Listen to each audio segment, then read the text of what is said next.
Yeah, well, I haven't heard that. I don't think I've heard that in 15 years. We're not calling you old. It's retro. Retro. It's a style nowadays.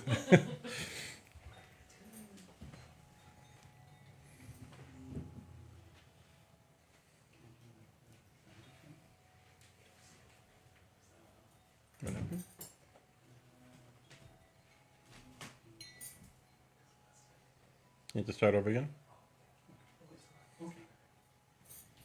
Okay.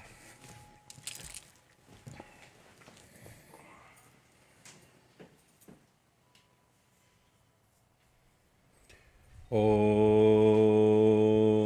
Mangalam Gurudevaya Devyam Atriksha Mangalam Mangalam Bhakta Brindevyo Sarva Lokaya Mangalam Om Stapakaya Chidarmasya Sarvadharma Sarupine Avatara Varishta Ramakrishnaya Te Namaha Om Guru Brahma Guru Vishnu Guru Deva Maheshwara Guru Deva Param Brahman Tasmai Shri Gurave Namaha Om Sarashiva Samarambam Shankaracharya Majamam Ashmarachara Prayantam Vande Gurum Paramparam Om Bhadrakali Namo Nityam Saraswati Namo Namaha Veda Viranga Vedanta Vijasthana Evacha Sri Ganesha Sharada Guru Bhyo Namahari Om.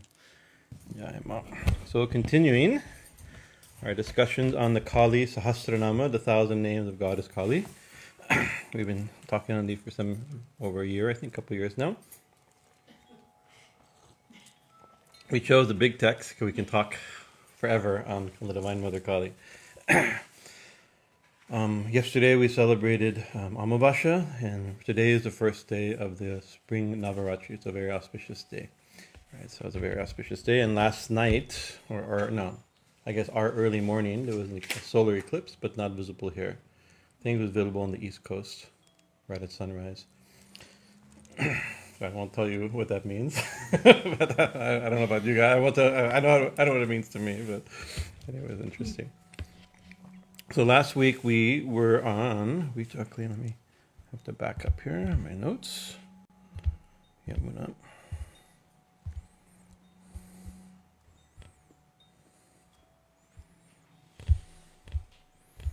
Sorry.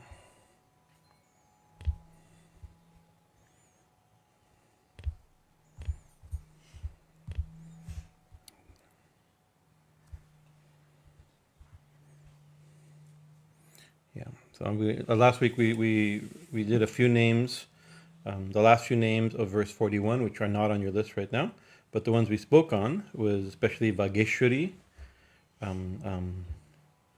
Sri. Something's wrong here. Shri, Yamuna, Yajnakartri, and Yajupriya.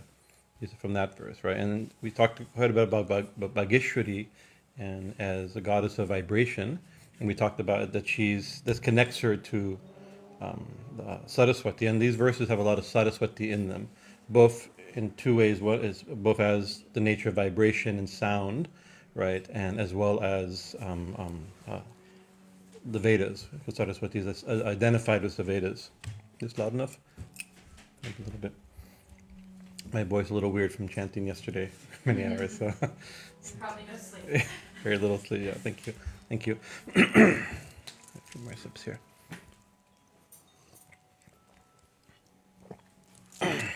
So Vageshwari, and then we talked about, and these also this group of names comes after a group of names of Kali that were literally fierce forms of Kali. Actually, the name fierce was repeated 4 or 5 times. Right? She has fierce sound. She causes fear. She was fierce. She is fierceness. These type of names, and then now it's switched to Shri, and Saraswati and Lakshmi and these type of more benign names. So we talked a little bit about the difference between angry or fierce deities and benign deities. But we're now on this side, Shri, and then we talked about the goddess Yamuna, the river Yamuna, and then Yajnakartri, so she who is the doer of sacrifice, and Yajuvpriya, she who is dear, to whom sacrifice is dear, ritual is dear, as well as the Yajurveda is dear, which is a Veda of sacrifice, of the traditional sacrifice. So now we're on verse 942, which I think you have.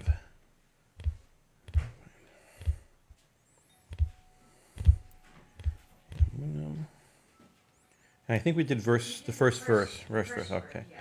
Which is, what is it? ṛk-sāmātharva-nilayā. ṛk-sāmātharva-nilayā. So she who dwells in the Rig, these are three Vedas, Rig Veda, Sama Veda, Atharva Veda, and the previous verse, she who is dear to Yajur Veda. So it means that she who is dear to the Vedas, who loves the Vedas, and she is the one that dwells within the Vedas, So we talked a little bit last time about what that could mean, and one of the things it probably means in analyzing the cluster of names is that she's connected to the Vedic tradition, right? Although many of these names, we ended last week, many of the names within the Kali-Sahasranāma, this particular Kali, there's 3 or 4 Kali-Sahasranāmas. This particular Kali-Sahasranāma covers a wide variety of schools of Shaktism, right? And so some schools of Shaktism are very self-understood or attempted to be quite Vedic, right, and orthodox in many ways. Other schools of Shaktism, especially in Kali Shaktism, are quite unorthodox or breaking orthodoxy, sometimes even self-understood to be even pitted against orthodoxy, Vedic orthodoxy, right? This text, this particular version, this particular list of 100 names covers the full spectrum. Some names will are describing forms of the goddess and goddesses and forms of the goddess and practices that are outside the pale of Vedic orthodoxy, but there's also names that are directly within traditional Vedic, Brahminical Vedic orthodoxy. So these names could be that showing that she's in the Vedas, right? But it's also stating that she's the Brahman of the Vedas, right? So, and that the Vedas come from her. We ended last time talking about this. The Vedas actually come from her. So it's not even like, is she found in the Vedas? Like, all knowledge comes from her. All tantric knowledge, all Vedic knowledge, all knowledge, everything comes from her. All vibration, creation itself comes from her. So I think we'll pick up along those lines. So that's ṛk-sāmātharva, ṛk-sāmātharva-nilayā. So the next name, ṛagiṇī. So ṛagiṇī's not here. Oh, She's watching just, that. oh, okay. Oh, Jai Ma ṛagiṇī. Jai Ma. Got a lot of people today. ṛagiṇī, we have a wonderful devotee who is, we're hoping will come here, but she's watching. Hi, ṛagiṇī, whose name is ṛagiṇī. And so ṛagiṇī has all kinds of interesting meanings. When I gave her the name ṛagiṇī, we have a friend. I know this name. We have a friend, Sargam Shah, a very senior devotee, a very advanced devotee, and a great musician. And her husband, who was also a very great musician, right? They're a music couple. They definitely were in the world of music and kirtan. In the Northern California, they were the foundation of so much of the kirtan traditional kirtan tradition in Northern California for so many years. And she changed her name as Sargam, and she changed her name to Sargam. Her husband said, I'd always wanted a wife named Sargam, right? So when she got married, she legally changed her name to Sargam, right? Not knowing, because Sargam actually has a musical meaning. It's a musical scale, right? So it's saying like do re mi type of thing, right? So it's a meaning of the, so it's, she's a vocalist, so he changed her name to Sargam. Right. Later, she found out that it was a hotel across the street from his house. From his window, he saw Hotel Sargam. He always thought it was a pretty name, right? Where he got the name. She went to her family house, like, that's my name. But it's a musical name, right? It's like it's a beautiful name. And then her son got married, and his wife is named Melody. And so, just out of affection, instead of calling her Melody, they called her ṛagiṇī, which has that meaning, right? And so I go, that's why I first heard the name, ṛagiṇī. I first consciously heard the name. And so our friend ṛagiṇī is also a musician, is a perfect name. So it's like melody, this type of meaning. So one definition of ṛagiṇī is melody. So like raga. In classical music, you have ragas and ṛagiṇīs. My knowledge of classical ragas are limited. I believe, anybody how many ragas there are? There's 6 ragas, and each raga has, I think, 6 ṛagiṇīs, modes within those things. So ṛagiṇī is a female raga. There's raga and ṛagiṇīs, and their conception, they're like almost like demigods, right? Raga and a ṛagiṇī. Raga has his ṛagiṇīs. So raga, particular musical form. The ṛagiṇīs are versions of that form, something like this, right? So ṛagiṇī could be that. It means it's the feminine form of raga, right? It's also a very technical thing of a mode within the raga tradition. In the in the Sandilya Sutra, right, it mentions that raga also just means devotion. So that's another word. And so there it comes from passion. Raga means music, but raga also means passion, right? And actually, like many words, like we know Sri Ramakrishna uses this word kamini, right? So kamini has many meanings, right? It means desire, comes from kama, desire, right? But it also means, like, what is kama? Kama is desire. Any type of desire is kama. It could be desire for God. It could be desire for the world. It could be, so the meaning is very complicated. Is very not complicated. It's by use, right? So raga and rāgiṇī is a similar thing. Raga as desire could be extreme attachment to the material world, right? Somebody who's very attached to the material world could be called rāgiṇī, right? It could be like that, right? But it could also be somebody who has great devotion to God, is also rāgiṇī. Any that's extreme passionate desire is raga, right? So it means passion. It also means love. So it means music. It means passion. It means love, right? What else? Variety. There's a name. I was looking at many of the names whenever I'm looking at what name we're going to speak of next week. I first see that name exists in the Sahasranāma, because we have good commentaries in Sahasranāma. I have like 2 modern ones and 3 ancient commentaries in Sahasranāma, and there's many shared names. But I was surprised rāgiṇī is not in it, right?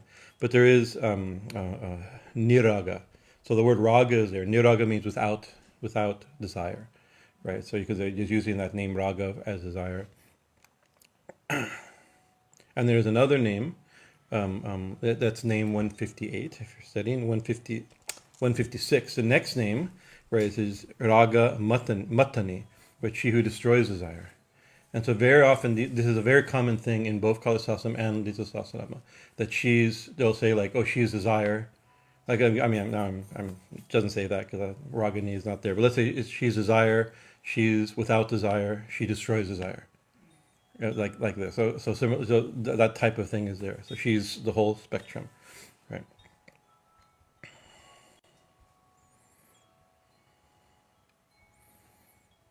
There's also, most likely, the Kali Sahasranāma does not have normal sentence grammar. As I was talking to Swami Bhajanananda today, there's grammar. The words have grammar. They're in certain tenses and things like this, right? But there's occasionally a cha in there, and in order to fit the meter. But there's not sentences. They're just names, a cluster of names, right? And so you can never quite know why the names are put together and what they really mean. Through I think there's a poetic way of organizing. Whoever the original authors or the scribes that put these mantras together, they must have put them together for some reason. So we can, in that cluster, you probably understand what they mean. Just by itself, rāgiṇī is also there's a deity named rāgiṇī, right? And that's one of the sister of Parvati, right? Parvati has a sister in the elder sister, the eldest daughter of Menaka, right? So daughter of, so she's a Razos or rāgiṇī. So there's characters like that you'll find in Mahabharata. There's somebody named rāgiṇī. Do the right type of Google search to get that information. So that's just an interesting that there's people named rāgiṇī. It doesn't mean that this is named after this. This name is the older sister. This refers to Kālī is really the older sister of Parvati. So that's probably not the case. Right. It's also in some texts as a name for Lakshmi, right? So rāgiṇī is this beautiful. It's music, it's devotion, it's desire, right? It means it's desire, and there's also a form of Kālī up there in the middle of that yantra of the Dashmahabhijas, where Kālī is in union with Mahakala, and underneath is Sarashiva. That's also known as Rāgiṇī Murti, Vidya Raga or Vidya Rāgiṇī. Right, but it's also the thing is that that desire is given a romantic and graphic image, but it's about the union, the desire of union between Shiva and Shakti. Right, so that form is sometimes called Vidyaraga or Vidyaragini. There's different names of that particular form of Kālī. Even in our mantra we use for the puja, it describes her in this form, right, in union with Shiva. So the next name, these names, I'm spending just a little time on this name because the next names will, I think, flesh out, right? Because the meanings. What's the next name? Oh, next. Where are we? Oh, I see. I'm on this page now. Śobhana-svarā. Śobhana-svarā. No. Yes. Śobhana. So ṛk-sāmātharva-nilayā, ṛagiṇī śobhana-svarā. kala-kaṇṭhī, kambu-kaṇṭhī, veṇu-vīṇā-parāyaṇā. So śobhana-svarā. So Śobhana means beautiful. She was beautiful and she was happy. Has those two meanings, right? It's a very auspicious name, right? And swara means, anybody know what swara means? This is the common thing. We're in a music world right now. It means notes. It also means, you say breath? It means both notes. Perfect. It means both. That's quite to my note. It means both notes and breath. Right, so it's obviously these names are. You have starting with she who dwells in the Vedas, she who loves Vedic mantras, she who loves Yajurveda, she who is the goddess of vibration. Right now now she who is music and melody, right, and she who is beautiful notes, right, beautiful notes, and also she who is beautiful breath. Swara means both things. When we think of swara, even in Vedic chanting, the swaras is how we chant. Om Namo Bhagavate Rudraya, Namaste Rudra Manyaba. These ups and downs, we call them swaras. They're the way not exactly rhythm. It's the intonation. Maybe that's right. Maybe it's intonation, right? So also, swara is also in yoga. And in Hatha Yoga, swara is a flow of breath between, your breath itself is a swara, right? And whether the breath moves in right and left nostril has some meaning, whether it's actually, there's a science called swara yoga, and there's a text called the Shiva Swaradhya Tantra, right? That goes, and there's several ancient, they're 700, 800, 900 years old texts on swara yoga. Very, very fascinating. We, in one of our classes for the Ramakrishna seminar, we give a class on swara yoga, introductory class on swara yoga. It's very profound, right? Not only which nostril the swara, the breath moves, right, but also where out of the nostril the breath moves, right? Because according to where in the nostril the breath moves, you know what element is predominant, which means where which chakra the pranas are in, right? This is have to go. This is get complicated. I don't remember all these things, but. Like, for instance, if breath coming down at the very bottom of the nose, it's the earth element, right? So very top of the nose, when the breath is coming here, there's ways to test it, right? You can just notice it, but it's not that easy. We breathe and we don't even notice how we're breathing. But every breath has some meaning to it. That could be a fire element. If it's diffused, it's the air element. There's different things like this, right? You can also, this is one of the tricks that swara yogis do. They'll take a mirror and they'll breathe into a mirror, and then the shape on the mirror will show what element is predominant. Those shapes, there'll be a crescent moon, there'll be a circle, there'll be a square, right? Those deal, if you know anything about the visualization, the yantras and the element and the chakras, there's a crescent moon at the one chakra, the square at the base chakra, there's a triangle at the heart chakra, like that. So it's very interesting. They're very profound, fascinating connections, right? Also the length of the swaras, right? A very long swara uses a lot of prana, right? And so the more subtle and the more sattvic the mind is, the shorter and shorter the swara is. So much so that at a certain point, like there's some yogis that they seem to enter like a breath, at least in the popular imagination, they enter a breathless state. But they don't die because they are breathing, but their prana is not being wasted on breath, right? You can barely tell.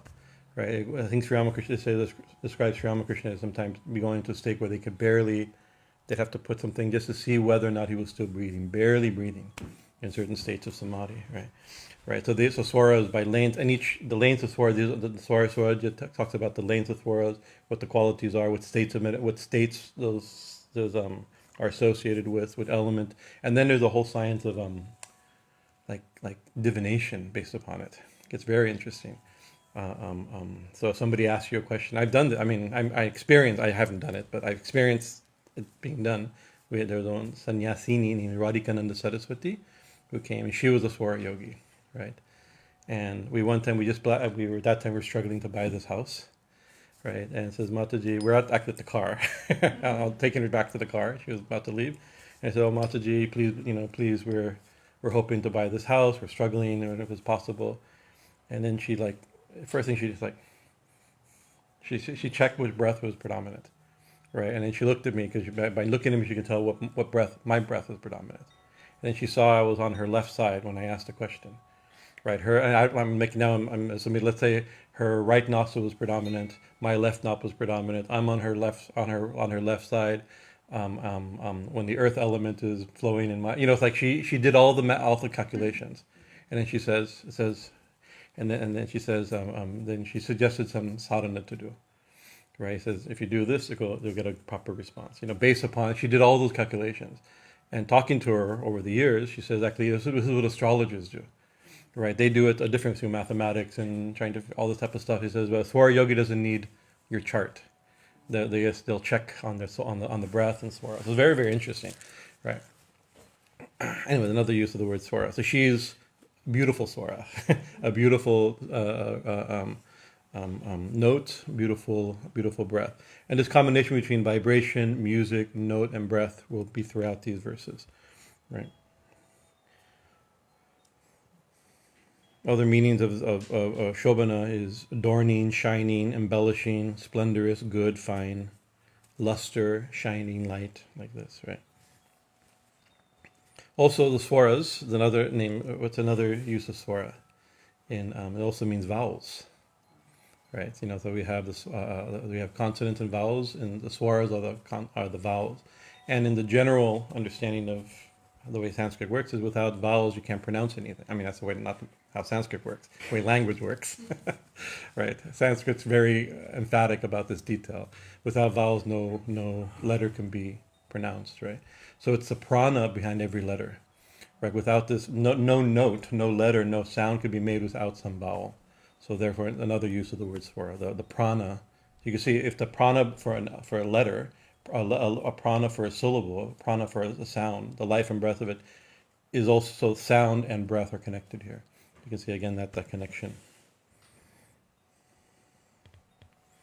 So this, Ambikananda pointed out that when we were reading these names a couple of days ago, he says this name, the Swara Shobhana, connects it to the first name in this cluster, connecting it to the Vedas, and then as we go further in these names, it will become to notes and to breath. You'll see, very interesting how it all connected. So, Swara, Shobhana, Swara, kala-kaṇṭhī. So, several translations I have, I think I just assumed that kala-kaṇṭhī means, because kala-kaṇṭhī is a known name. In the Sahasranāma is the name kala-kaṇṭhī, right? 464. I also made the mistake. I was like, oh, kala-kaṇṭhī, it's right here. Good. Oh, I'll see what they say. I don't know what to say. Yeah. And it's a very nicely. It tells the story of the churning of the ocean, right? And then where the poison came out during the churning of the ocean. Lord Shiva, in order to save the world, drinks that poison, right? And Parvati holds the poison in the throat, and that poison turns dark. And so sometimes he's known as Nilakanta, his blue throat, or Kala-kaṇṭhā, dark-throated, right? Shrikanta, which is poison-throated.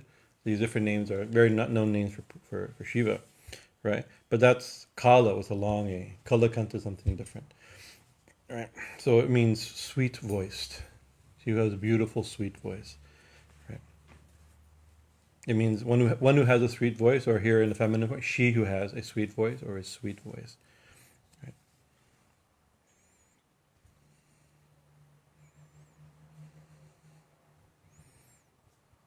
And the next name,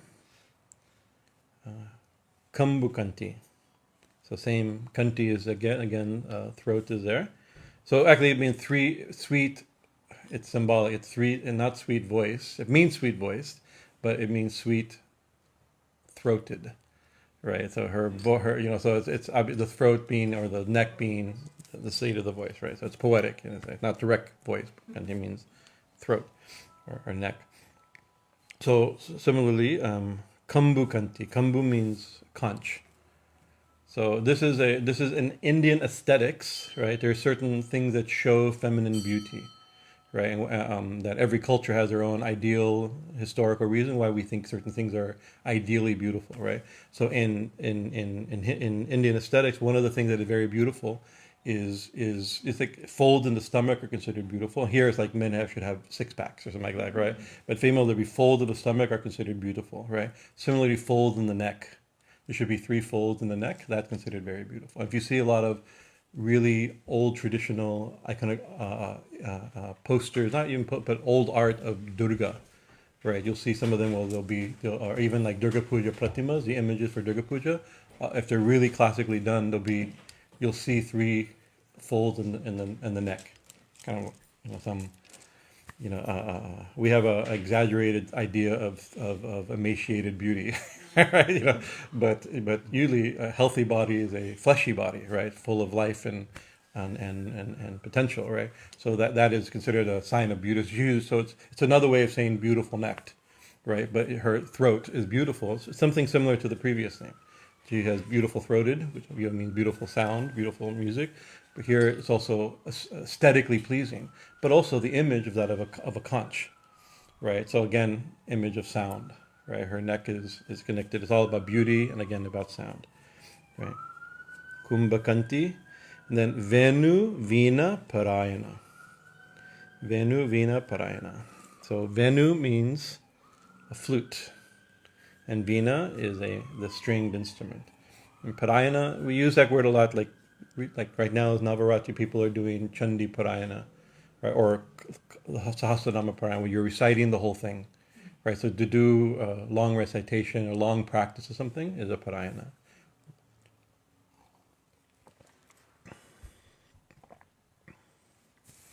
So it could be something like she who is always playing, right? Flute and vina, right? So he's always. You could say flute and vina may be symbolic of different types of instruments, right? So he's always playing flute and vina, right? I think it's interesting. This we're going to come to in the next. And if you look at in the next stotra, verse 43, down it says Kundalini, right? One of the names. Or the fact is, in the middle of all this, there's a word Kundalini. So interpretation of swara as both vibration and breath, it will make sense, right? And her as Vageshwari is also a meaning for Saraswati will make sense. All these things, there's a lot of Kundalini symbolism. Without knowledge, background knowledge of the Kundalini idea systems, right? These names, I don't think these names, the cluster of names, why they're clustered together, I don't think makes sense. But this name, I think, really stands out. So similarly, Venu and Vina. So Venu is a stringed instrument. Venu is a flute is a wind instrument, right? And Vina is a stringed instrument. And Saraswati holds a Vina generally, right? And in Saraswati's Vina, there's a symbolic thing of that she had 7 strings, right? Often given, where the oldest Vinas probably don't like this, but this is the way the iconography works with her. That her Vina is 7 strings. These 7 strings correspond in the later interpretation with the 7 chakras, right? There are 3 pegs that hold it all together. These are the granthis. These are knots in the body. There's one at the base of the spine, Brahma Granthi, one at the heart called Vishnu Granthi, one at the third eye called Rudra Granthi. And so the whole thing her Vina that creates this vibration of the universe is also reflected or corresponds to our own subtle body. We have her Vina that she plays these vibrations, and so it's both a stringed instrument and a wind instrument where prana moves, right? Perhaps, right? Because so Vina, flute, breath. My brain's not working today. Venu, flute, breath, and Vina, Also, the names are very not my fault. Venu means is a flute, and vina is a string instrument. So it's both breath and vibration, right? Cluster these names. What did it say? Kala-kaṇṭhī, kambu-kaṇṭhī, veṇu-vīṇā-parāyaṇā.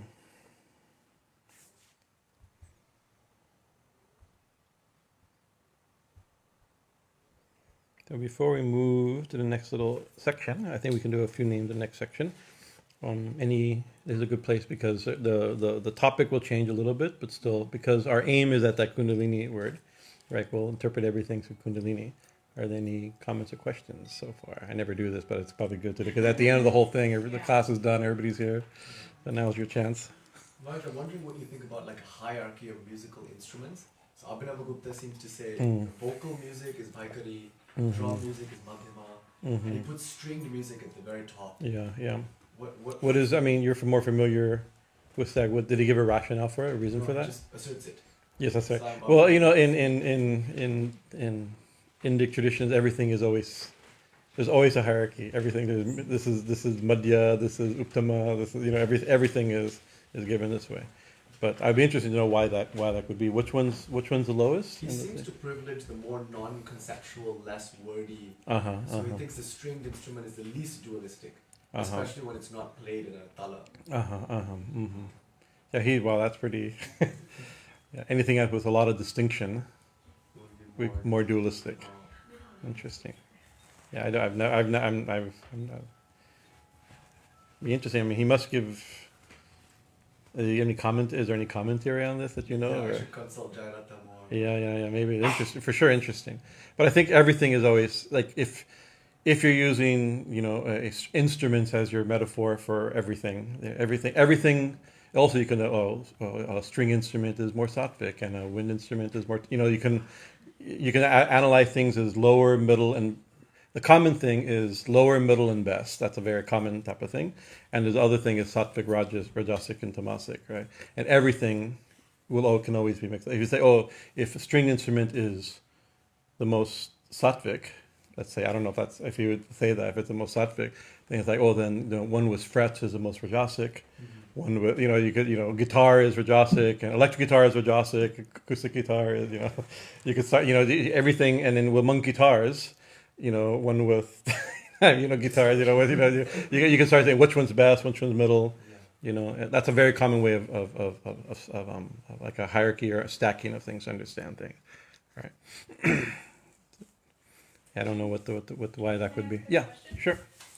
So there's a name for like tender voiced, right? Mm-hmm. Is there one for like fierce? Well, there in a previous name was. The verse before was. Yeah, Bhayanadi or Bhiranadi, or what was it? Let me look again. I don't have it. Bhiman, thank you. Bhimanadi. She who has a fierce voice. And when you think of Kali, I mean, especially with the iconography and stories around Kali, if you watch Devanki Dev Mahadev, one of these like wonderful Hindu epic serials on Indian television, right? When Kali shows up, you screaming in the background, and she screams, she screams, and some great warning out of demon, you've angered, and then prepared to die type thing, and she screams, and there's howling, it's like that. That's Bollywood's imagination of what an encounter with the Divine Mother Kali sounds like. But it does say her voice is fierce when she's like this. So by saying like one place of her voice is very fierce, right? Another place her voice is very sweet, right? And so it's again the full spectrum. And one thing we talked about a few meetings ago, is there's fierce forms of the goddess, and there's gentle and benign forms of the goddess. And there's also fierce goddesses and benign goddesses, right? And she's benign goddesses and fierce goddesses, and she's also, and with the Mahadevi idea, all the different forms of the goddess are different aspects of of herself. And we can interpret this in at least a couple ways. One is that she is fierce and benign, right? But she's also fierceness and benignness. right? So wherever you see a sweet voice, her voice is sweet and fierce, right? Can be both ways, right? But whenever you see a sweet voice, beautiful music, it's her, right? And whenever you hear a harsh voice or a fearful voice, it's also her, right? And that's the thing there's two ways this is one way. This is the way I tend to interpret these verses, these names, is that whenever you say, "Oh, Ma is like she's angry." She's angry. Okay, there's forms, and there's stories where one gets angry and kills a demon or something, right? But also she's anger, right? And then another thing, that she's compassion, right? So she's compassionate. So she's compassionate, and whenever you see anything that's compassionate, that's her, right? So ontologically, these are her qualities, ontological qualities. So she's anything fierce and everything divine, everything benign. In a previous, this was probably a year ago, we got to these names. There's a cluster of Saraswati names with the goddess of music, right? All the Nila Saraswati, I think the name Saraswati is repeated 4 or 5 times. And in that cluster, there's also the name Matangi, which is another independent goddess, but connected to Saraswati, right? We sometimes call her Nila Saraswati, and her name also in the text is given the name Nila Saraswati.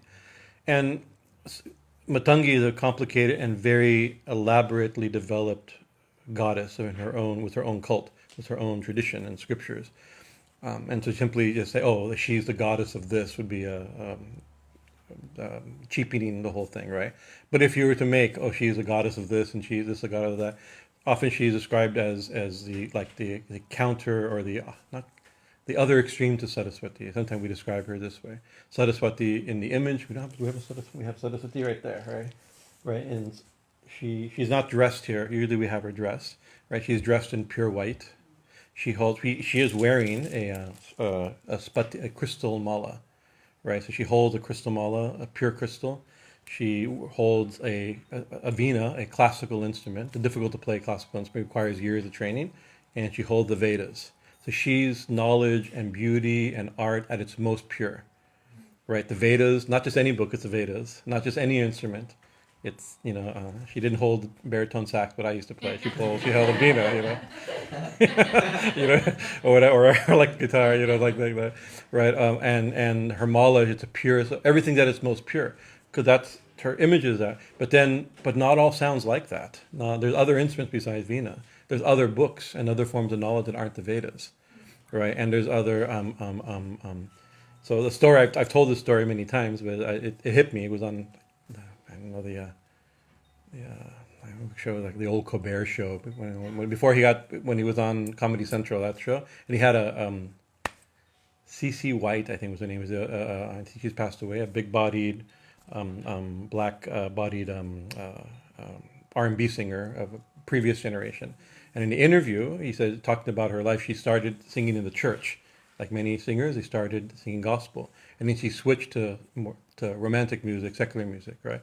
And her minister and her family said, this is the devil's music, right? Because, and then she said, honey, the devil ain't got no music, right? That was her point, right? It's like all music is divine, right? It's not all the same, right? There is a difference between raga and and other forms of music like that. There is a difference between Vedic chanting and regular and novels you pick up at the store, at the supermarket line, or the Inquirer or something. They're not the same, right? But she's the full. Her stories show her manifesting in different ways, right? But also, if we take this ontology, she is all these different things, right? Anything we see, one way we can benefit by contemplate these names, how to use these names practically, is to see her in all these different states, right?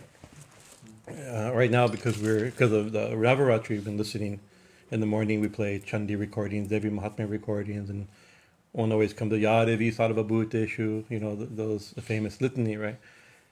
And I always think my guru used to tell me that these names are, it's actually all these names are describing consciousness in different forms, right? She takes on this form, from and even, there the list is pretty benign, right? But in the middle of the list, close to the end of the list, you have the name Branti. She used in the form of confusion, right? Oshanti Rupena Samsita, but also hunger, thirst, beauty, auspiciousness, everything. She's all these different forms. It's like one being who takes on Yadevi, that goddess, Sarva Bhutashu in all beings, in all things, in all elements, wherever you see it, whenever you see any of these things, right? It's her, right? That one, and so my Guruji used to describe is like a electricity. There's one unseen power. We call it in his story electricity, but in the light bulb it's light, and in the refrigerator it's coldness, and in the fan it's movement and cool air. In the heater it's hot air. In a telephone, in the radio it's music. Right, you know it by symptoms, right? The symptoms are coming, but it's still one thing that's behind the whole thing. That's the way his trying to get my 16-year-old brain to understand this type of non-dualistic tantric ontology. But yeah. Raj, is this Veda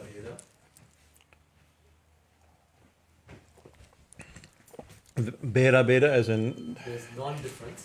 yeah. There are still individual differences, although essentially qualitatively it's Yeah, the same. yeah. But the differences are real too.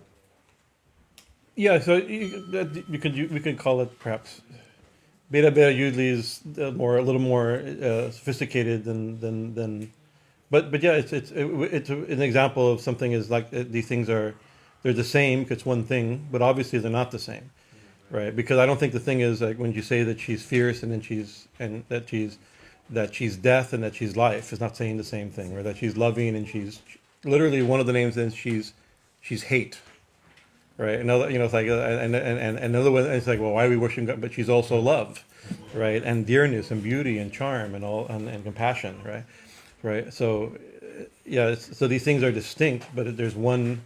They're the same in the fact that they're one thing manifesting as these things, and when we see these things, either they're the thing itself that we're seeing through some sort of a limitation, or she manifests variegatedly. And actually, the language when you think of the beta schools of Vedanta, one of their common use is variegatedness. Not even she's like become many, like she's not just become many things, a variety of things, of high and low, sattvic and rajasic, of stringed instruments, and as you said, the three categories of instruments, or like this, Yeah, so and the full variety. So the one can become a variety of things, right? And it's not, and also we have to be. I don't have to be. We should, I think, be careful not to use this philosophy to think that it's all the same, right? That's because if there's one thing that's become everything, that's the same here and everything, it became everything, a variety for a reason. Right, so it's not that if there was no reason for it, then we should even notice a variety, right? But if it came if purposely become a variety, the variety has value, and therefore not everything's the same. Some things, like in the image of Kali, we often sometimes it's a way of explaining historical development of iconography in a certain way that's convenient for us to understand. We sometimes think of Kali, this form of Kali is having two sides, right? Where on this side she has hands of blessings and fearlessness, this hand she has a sword and a severed head. And so it lends itself, this is the good and the bad, this is birth and death, this is success and failure, war and peace, health and sickness, prestige and infamy, all the full, you can see. And that's an easy way to think of it. The problem is that older forms of Kali don't have. There's other forms that holds in different things, and that doesn't always work. This particular form, this Dakshina Kali form, has become very popular. This particular way of thinking of her four arms, right, is really convenient for the thinking of how she's become the full spectrum. I'm very fond of this interpretation, right?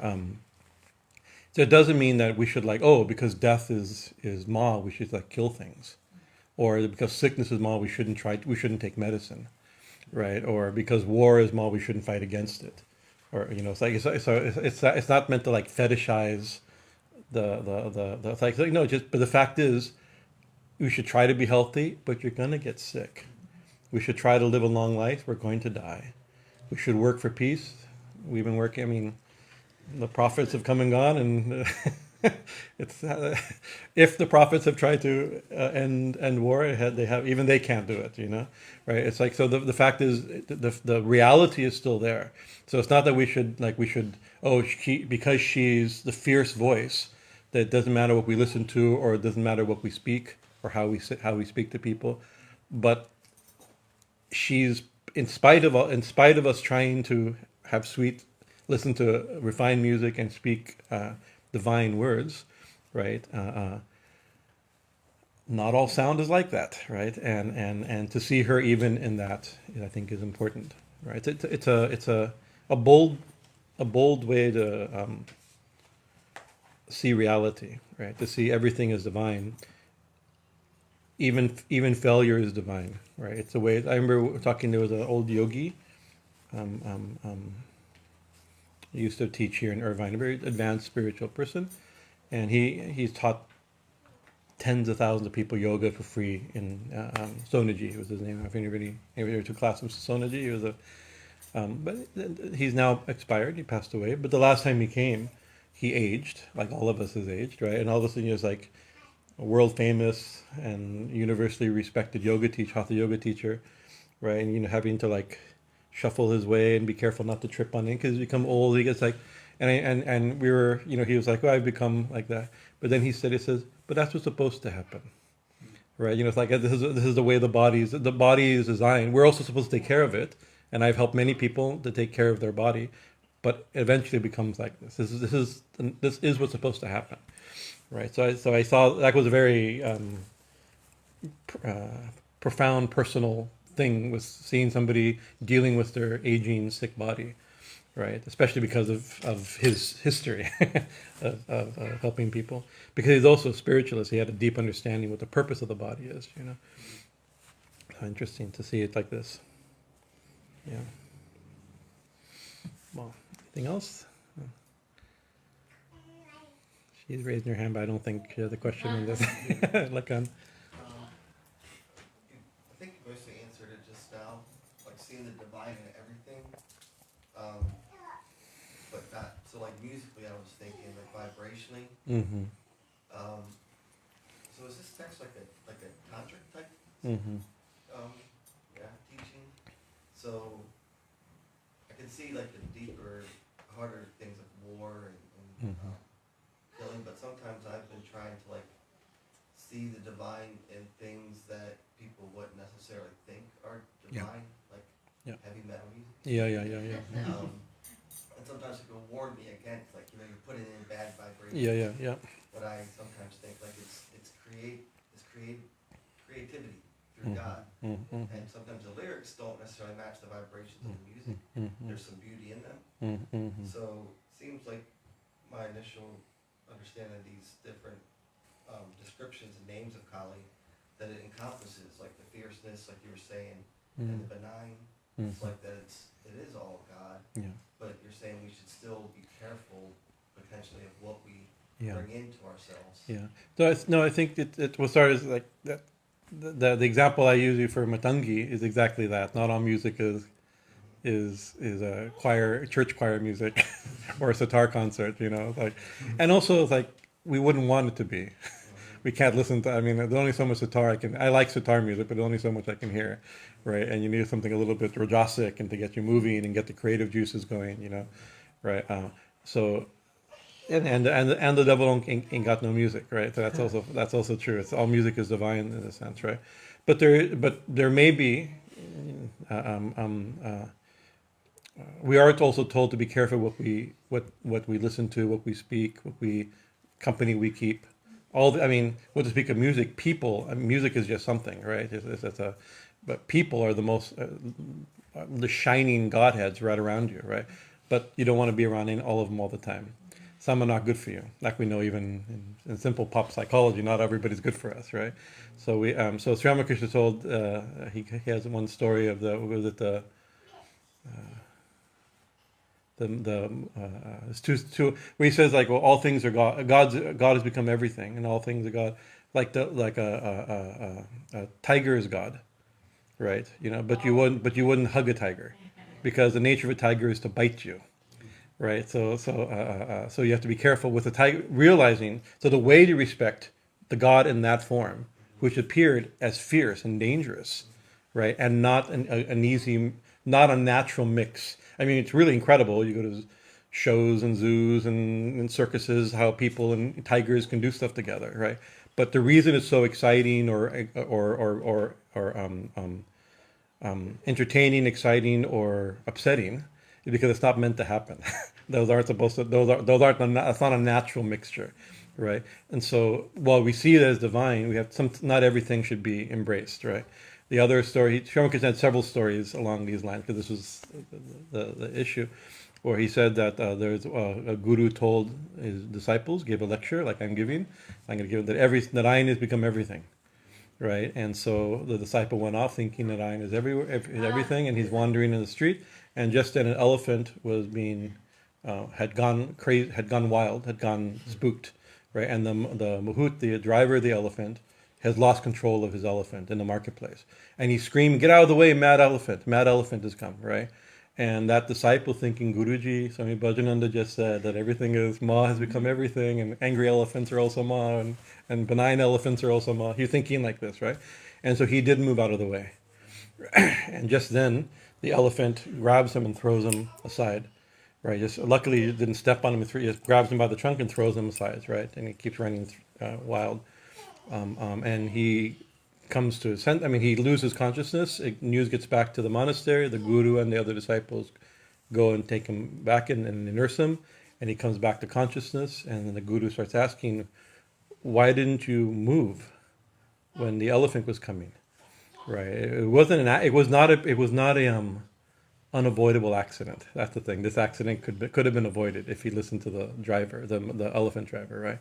So he says, "Well, Guruji, you said that everything is Narayan," right? And he says, "Yes, so the elephant is Narayan, but the elephant driver, the mahout, is also Narayana. And he was telling you to move, right? And so why didn't you listen to elephant driver Narayana, right?"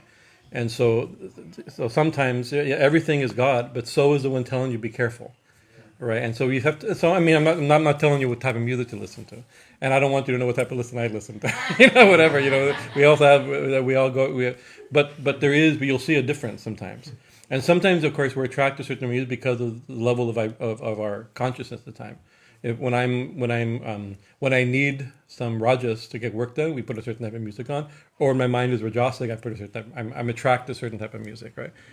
So that's also true. But sometimes you can change your consciousness by changing music or changing information like this. So we can experiment, right? I had a holy man years ago tell me, more important than your diet, more important than what japa you're doing, more important than whether you go to temples is the music you listen to. And I'm not quite sure if I 100% believe him, but I remember he gave me a strong warning, right? It's like because it has a tremendous, what we take in has a tremendous effect, And so it's like, so maybe it doesn't mean like never listen to any type of music you want to listen to, right? Right. But within the genre of music you like to listen to, there's even devotional music or music that maybe has the style of music you like, right? One of the styles of music you like, because I'm sure you like multiple styles of music, right? You'll find things that are still like they're meaningful. There's have a good social message, or even if they just express your own struggle, it's like you find some like you can find that. I know even when I was in high school and the like, we'd find that was some of the spiritual musicians were also doing like crossover music, like Jayu Tal and things like that. It was kind of rock music or jazz music. It was mantras. Not everybody does it well, right? But I remember that was because there's only, like I said, our saying was there's only so much guitar I can listen to. I got a lot, or harp, or you can't listen to harp forever. You need something. So. But anyways, it's a seed. Everything is divine, but the effect of also certain things are meant to do something. Like a lion is supposed to eat us. That's what they do, right? Right. Like certain Thakur said, like some plants are medicinal, other plants are poisonous. God has made it that way, right? It doesn't mean because God has made poison plants, you take poison plants. Right, so some things are not, but also what's poison. Not everything's poison for everybody, right? So you have to know your own nature and where you are and what your interests are. So I don't like a set of rules that this is the right type of music to listen to. That you have to discover. But some discrimination, you can experiment with discrimination, That's what I did. Like and introduce like.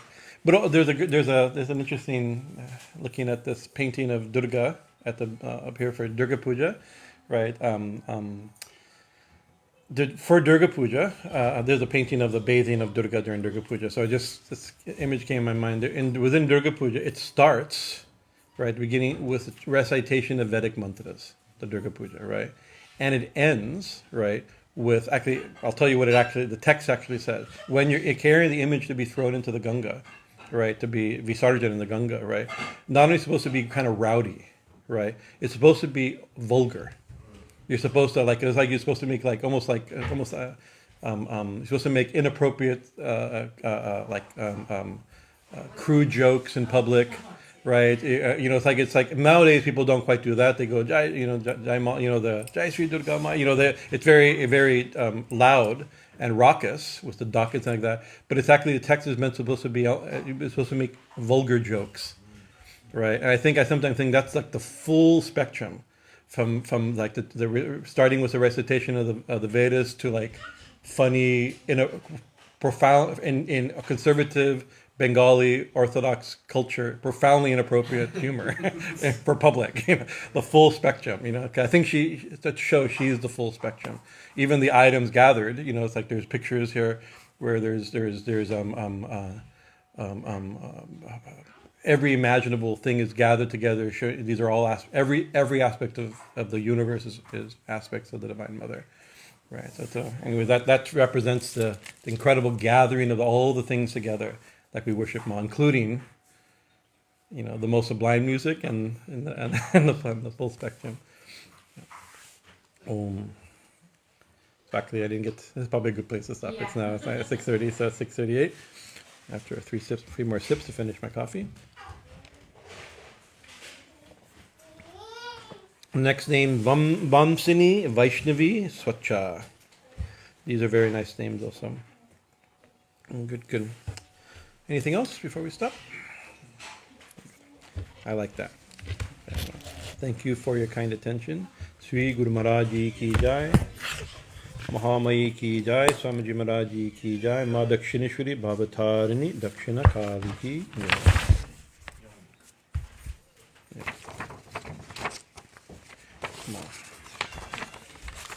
Okay.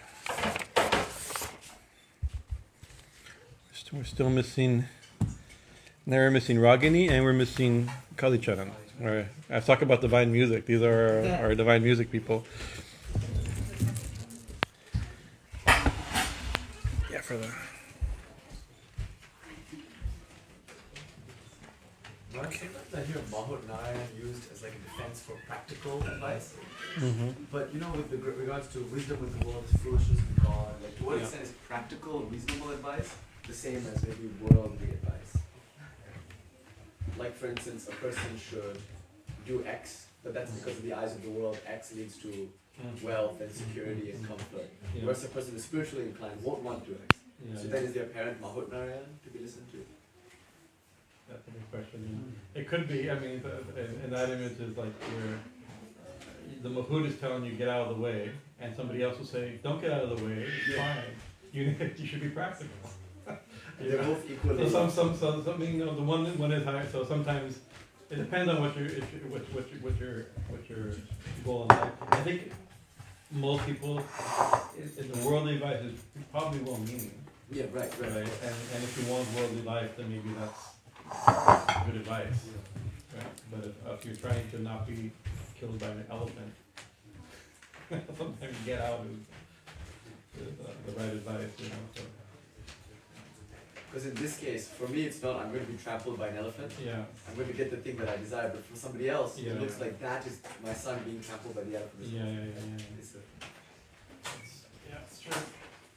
I mean, in that story, between the view of the guru and he didn't understand the purpose of the guru's advice also. Right. So, right. Yeah, that's a good point.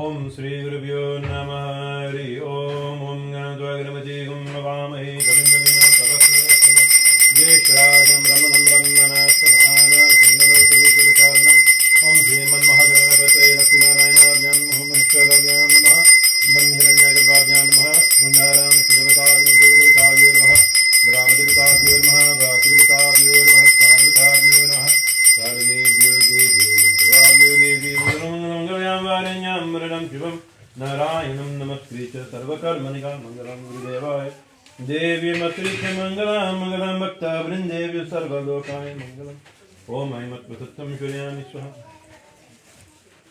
Om Hrim Vidatattam Shuryami Swaha Om Kleen Shiva Tattam Shuryami Swaha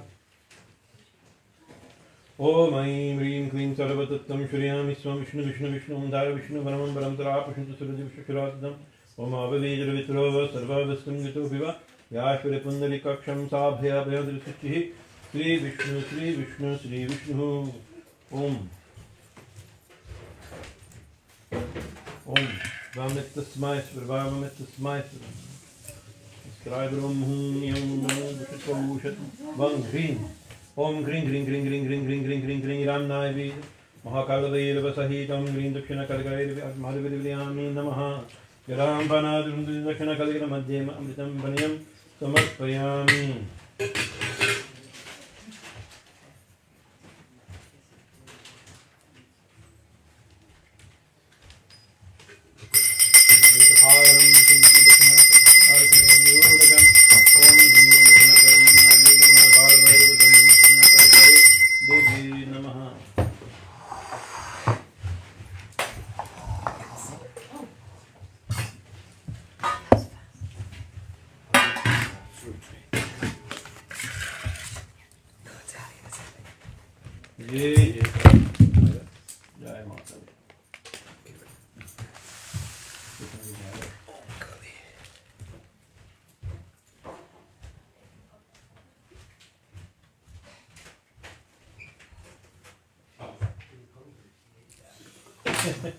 Om Divayam Divayam Divayam Namaha Om Om Dakshina Kalika Iram Arthase Iram Panjrivam Grinjama Dakshina Kalika Arthase Darshayami Namaha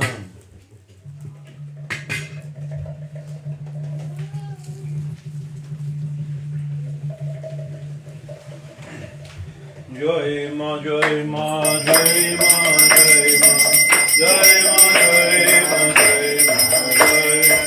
Jai Ma Jai Ma Jai Ma Jai Ma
दक्षिण काली की जय भगवान श्री रामकृष्ण परमहंस देव की जय जगन्माता श्री शारदा देवी की युगाचार्य स्वामी विवेकानंद महाराज जी की जय पूर्ण तीर्थ दक्षिणेश्वर धाम की नमः पार्वती पतये हर हर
काली काली महाकाली काली के परमेश्वरी सर्वानंद करे Narayani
Jai Thakur.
Kama Sangeet.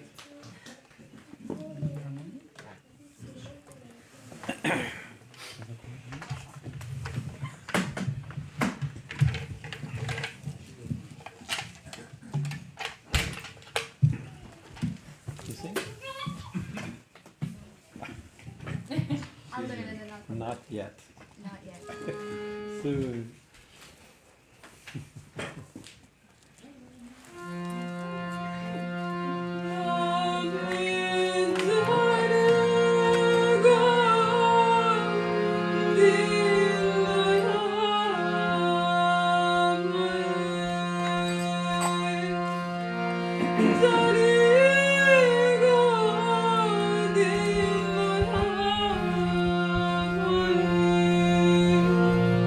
Thank you.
play harmonium? You play harmonium? I don't. Oh, you can, I'll leave the microphone.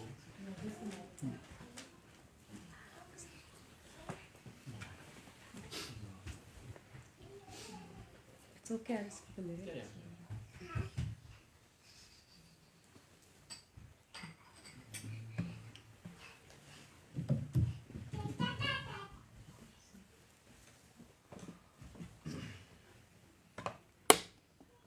From here, I just want to hear the G sharp. Oh, G sharp? Already. On the bottom? Yeah, coupler maybe. Not in the middle. It's not, yeah, it's not a unique. Oh, it's a different song. Thank you.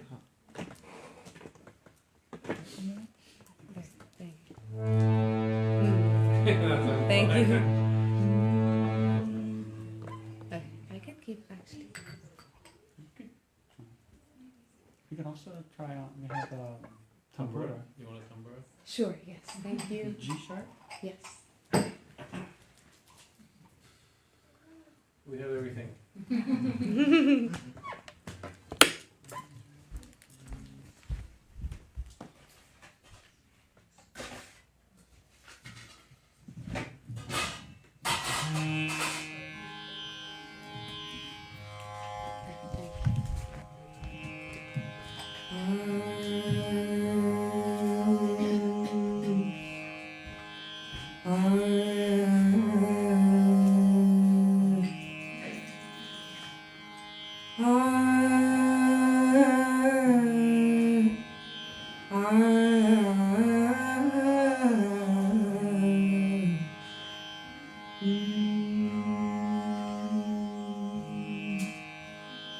Shri Ram, Shri Ram, Shri Ram, Shri Ram, Shri Ram, Shri Ram, Shri Ram, Shri Ram, Shri Ramachandra Kripalu Bhajanananda Saraswati Bhayadaruham Shri Ramachandra Kripalu Bhajanananda Bhayadaruham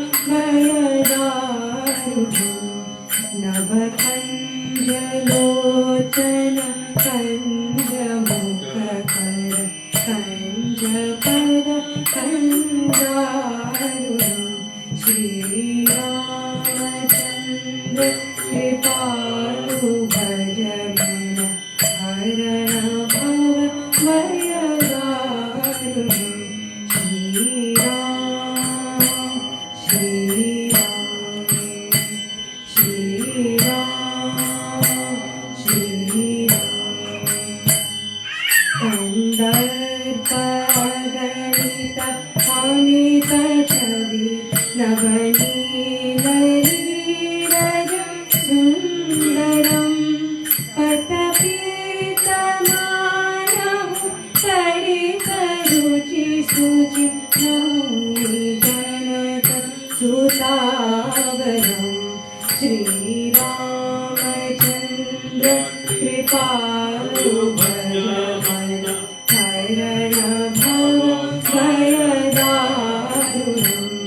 Shri Ram, Shri Ram, Shri Ram, Shri Ram.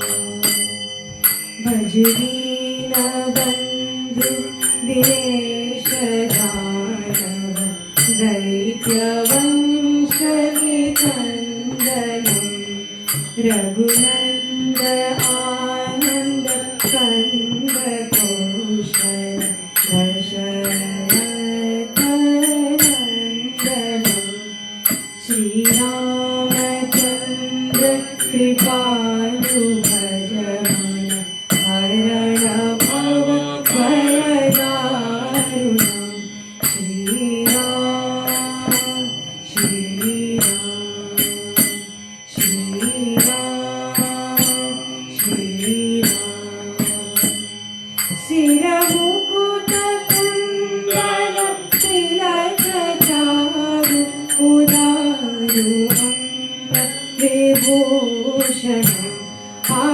भुज सरजापधर संग्रामजित हरभूषण श्रीरामचन्द्र कृपालु भज मन हरण भव भयदारुणम् श्रीराम श्रीराम श्रीराम श्रीराम इति वदति तुलसीदास शङ्कर शेषमुनि मनरञ्जनम् मम हृदयकञ्जनि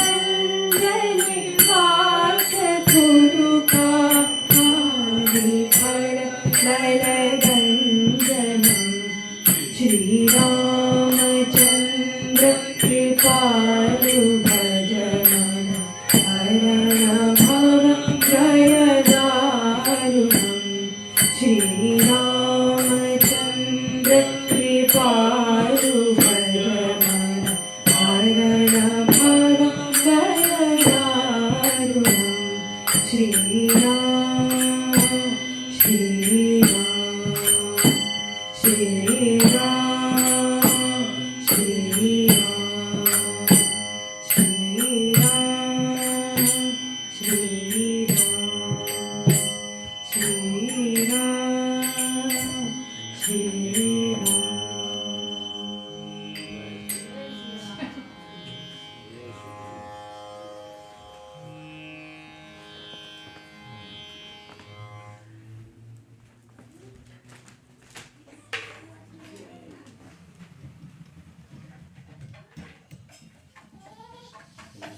सर्वमङ्गलमङ्गल्ये शिवे सर्वार्थसाधिके शरण्ये त्र्यम्बके गौरी नारायणी नमोस्तुते सृष्टिस्थितिविनाशानं शक्तिभूते सनातनी गुणाश्रये गुणामये नारायणी नमोस्तुते